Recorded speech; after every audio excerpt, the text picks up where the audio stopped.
Alright guys, a quick one. Here, I'll detail how to change apps icon size on Samsung. So if at the end of this you find this often informative, please don't forget to like and then subscribe. Now the first one to do is go ahead, press and hold the home screen, click on settings, scroll down the settings page, locate app size. Then to reduce your app on your Samsung phone, drag this downward. Now to increase the app size, drag this upward. Now you're going to see how the application is going to be adjusted from here. You see that? So just drag this to your preferred location. After that, hit the bar button.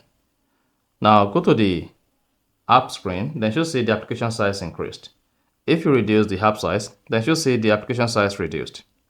And then you are good. So that's exactly how to change app size on Samsung. If you found this offer informative, please don't forget to like and then subscribe.